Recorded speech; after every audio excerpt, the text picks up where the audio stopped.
It is Thursday, the 22nd of July, 2021, and welcome to the final edition of Gold Coast After Dark with me, your pal,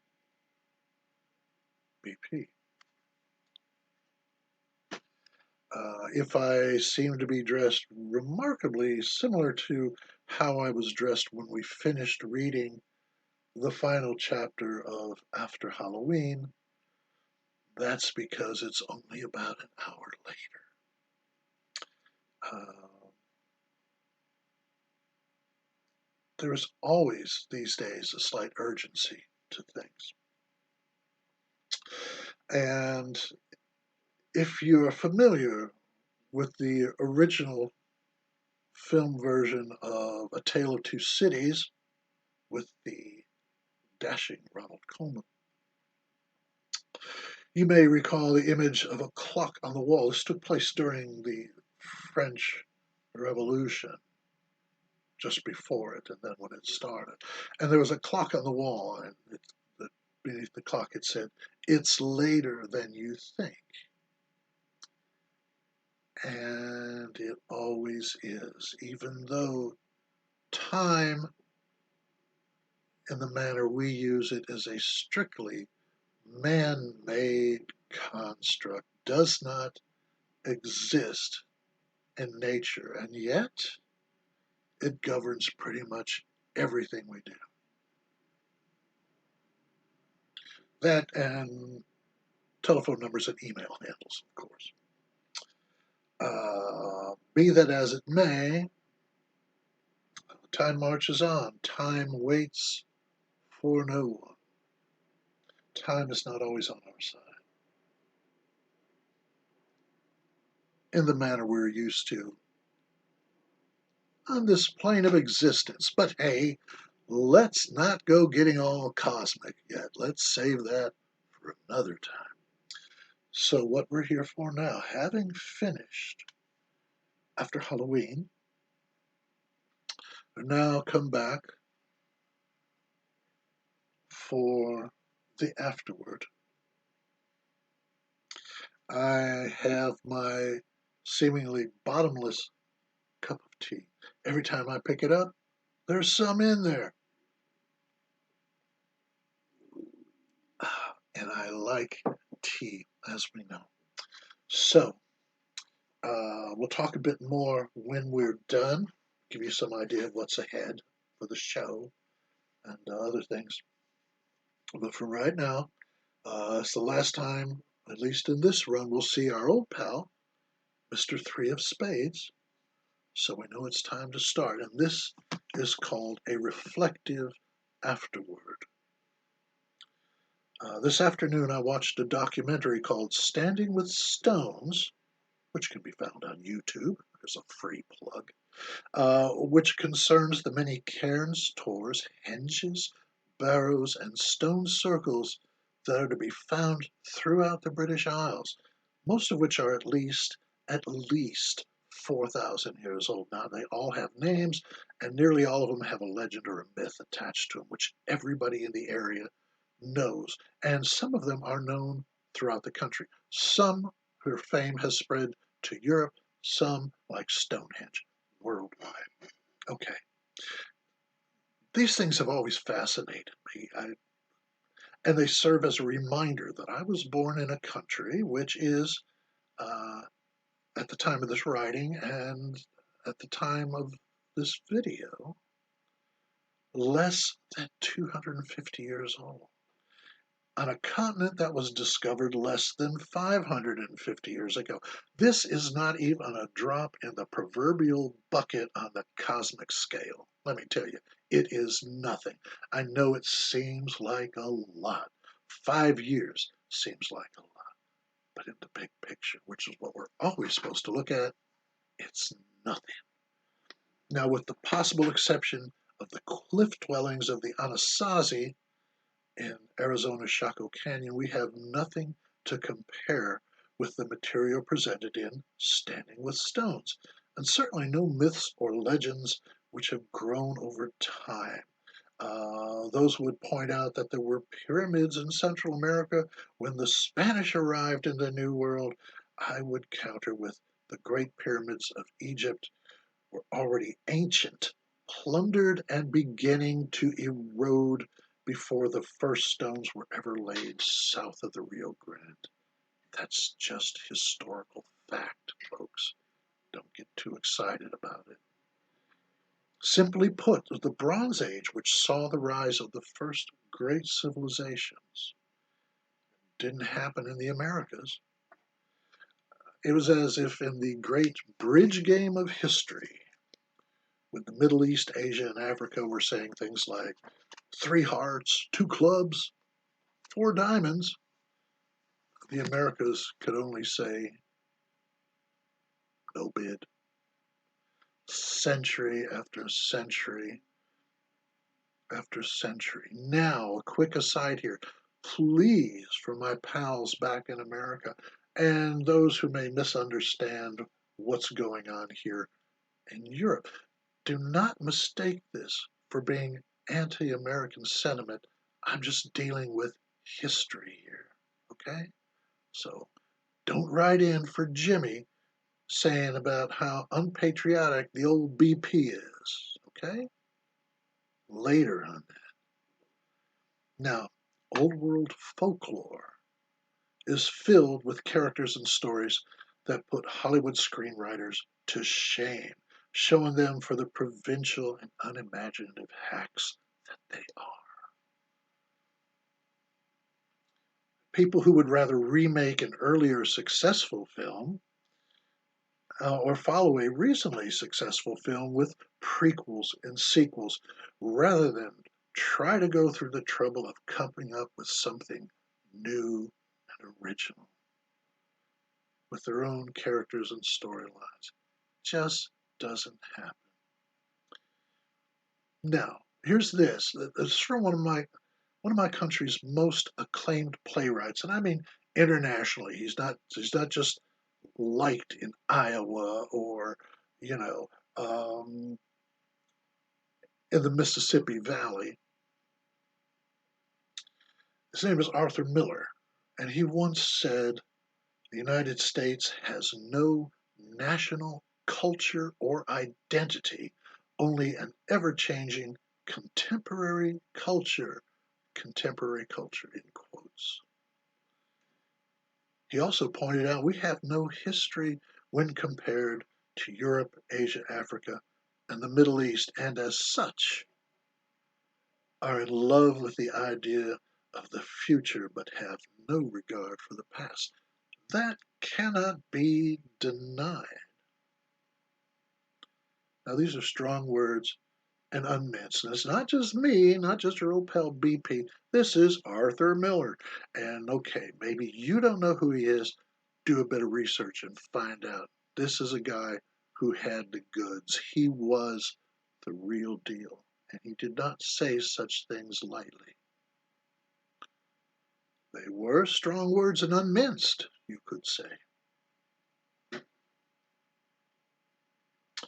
Now, it isn't hard, admittedly, it isn't hard to come up with ways to spice up after Halloween. Now, two obvious courses are one, change the narrator to a child if he's under 13 or she's under 13, make them witty and wise beyond their years, and that will transform the story into a cute comedy. If they're over 13, make them a misunderstood misfit with issues, none of their own making. After Halloween then becomes a touching coming of age story. Or you can make either of the main characters female. Now, depending on who you cast, this opens the door for either a romantic comedy or a more traditional love story, though one with magical or supernatural overtones. And that is money in the bank, I'm telling you. Both changes easily lend themselves to at least one sequel. And I'm telling you straight, again, either one is money in the bank.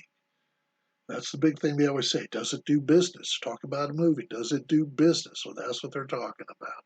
That's why when you hear about a movie, you don't hear about this is a really good movie, or this performance was sublime, or transcendent. You hear about how much money it made on its first weekend of release. That's the way it is. So, and if you can get, and if you're going to do this, if you want to pick up an option on After Halloween, or any other book for that matter, get Steven Spielberg to direct. He's old, but he's got the touch. Excuse me just a moment. Now I'm back. Okay, now I'm not about to do either of those things I listed. I'm not going to change anything about After Halloween. If someone else wants to, or they want to do anything else with it for that matter, that's fine. And more power to them, as they say. But it's going to cost them. And I'm not cheap. But if they meet my price, they can do what they want. That's business. Artistic integrity has its limits if you can't eat. There is no glory in the starving artist syndrome. That's for people who are either horribly unsuccessful or people who don't want to pay money for good product. It's like, no, you must suffer for your art. That's garbage. Anyway, because that's what they're, so like I said, if somebody wants to meet my price, hey, best of luck, every success, because that's what they're paying for. They're paying for their vision, not mine. So my responsibility, or anyone's responsibility, ends at that point. When I deposit that check, that's it. It's out of my hands. And that's the beauty of it. I can always say, hey, look, man, you don't see my name on that screenplay. And because no matter what they do, the book will still be out there. And I'll be doing something else. A bit more comfortably, perhaps, but just so. And as long as they spell my name correctly on the check and there's the correct number of zeros, we are good. Like I said, I may be prone to silliness, but I am not a fool. The thing is, not all books are written with one eye toward Hollywood. I could be wrong, of course. They didn't used to be. Anyway, mine certainly aren't. After Halloween, definitely wasn't written with an eye towards the big screen, or even the small screen these days. Uh, the films leave nothing to the imagination, and I love watching movies. I mean, it's escapism. I will not deny that. Films, a good movie will take me somewhere else. That's what they're supposed to do. They make me think, even. That's good too.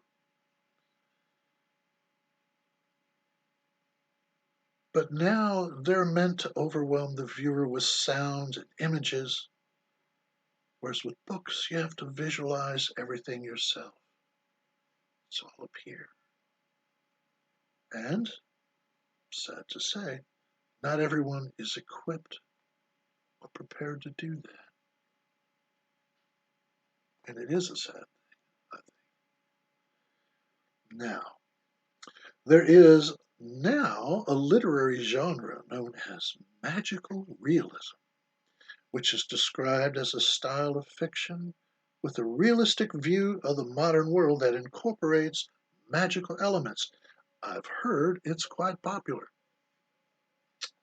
There is also a recently coined term, magical thinking, for those who don't have what is considered an appropriate and approved grasp of reality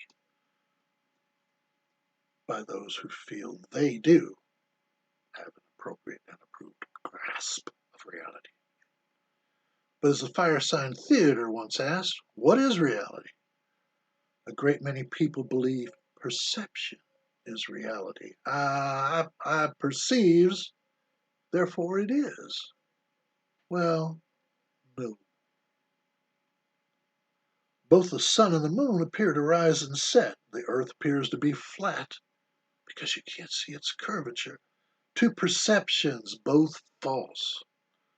The lesson is that believing something doesn't make it true. And that's the difference between believing and knowing. Two words with very different meanings. If believing in something doesn't make it true, doesn't it follow that not believing in something doesn't make it false? Well, here's a word most everyone is familiar with, and again, it's one of those words that the real meaning has been lost. But fortunately, your pal BP is here to tell you what the real meaning is. The word is occult.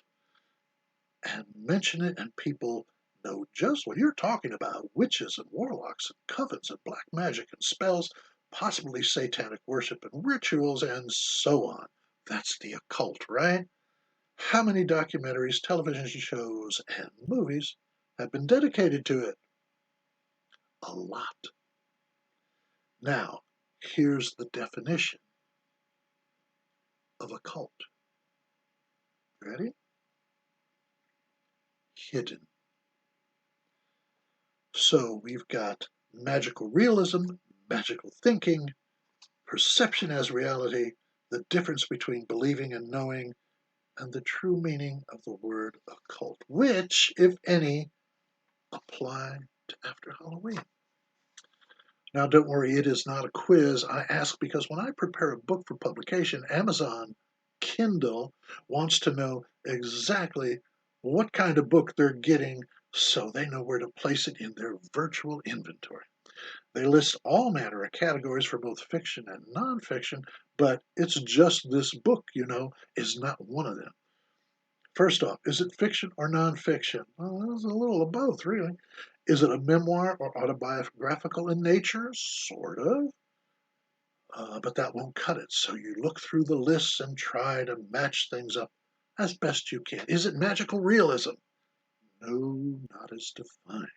One category is the occult and supernatural. Maybe there?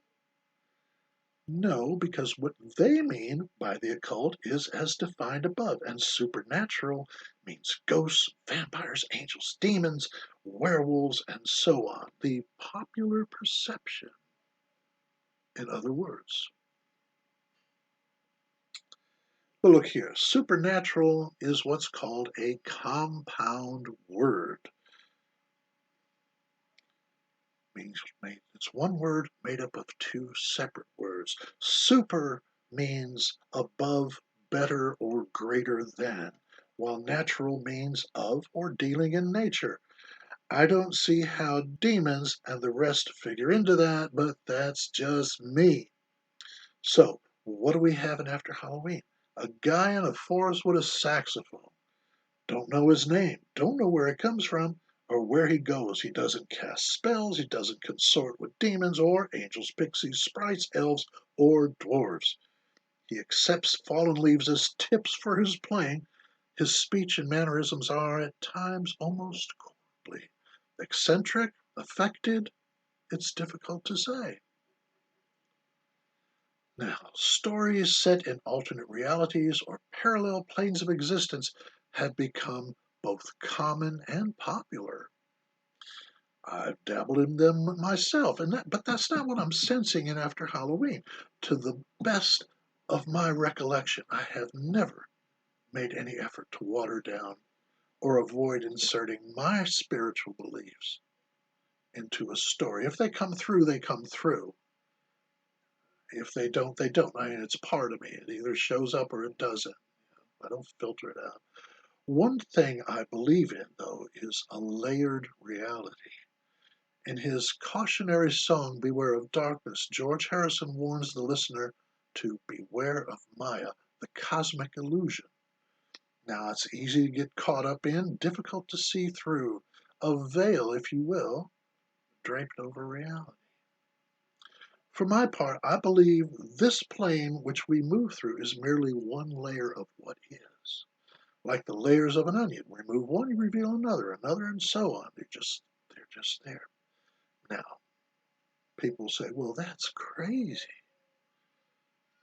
But the world of of physics, right? We all respect physics.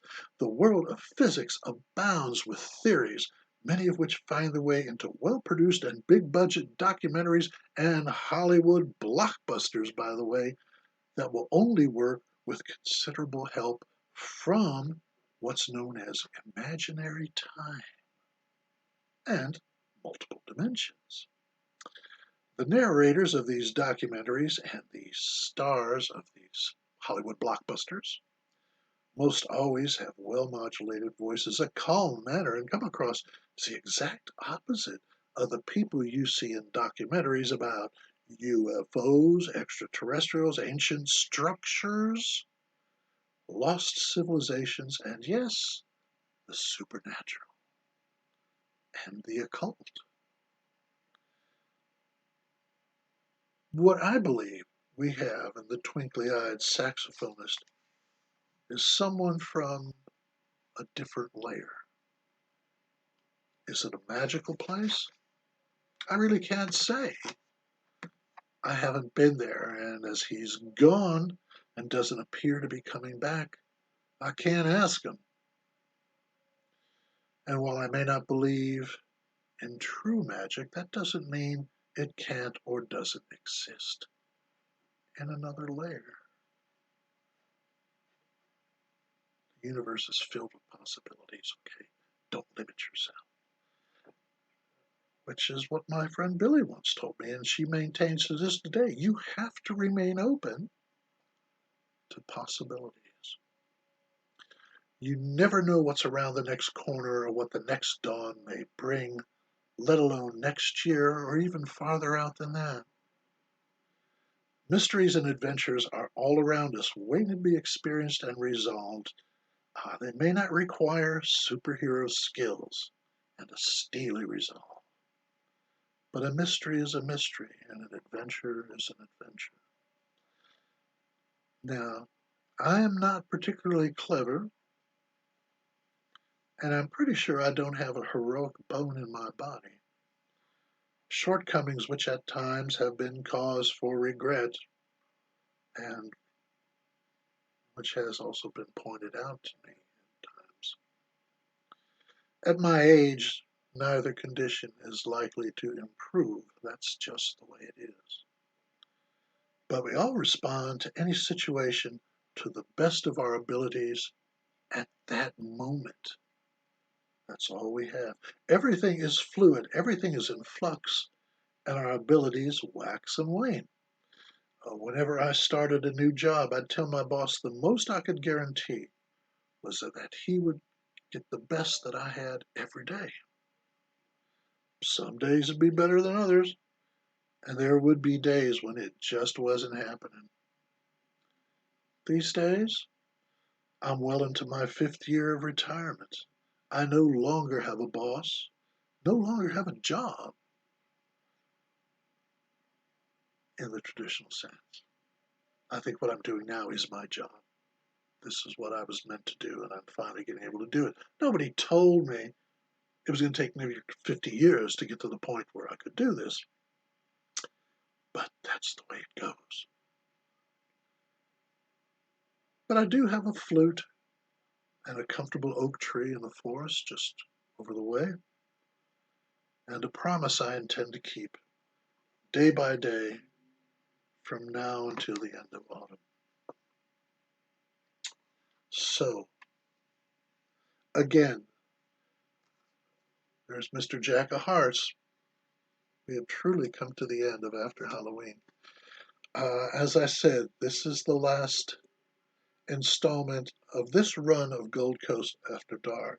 I would be, since this is for my grandson Jax back in Fort Worth, I would be remiss in my duties as both a grandfather and an author if I did not say that there's a possibility of another run of shows because there is, yes, a follow up, which I had never intended to write, but there is one to After Halloween based on events that took place shortly after the book was published, written and and I felt I had no choice but to write it. I was compelled to do so. So what's going to happen is I'm probably going to take a couple days off, and then we'll come back to that book.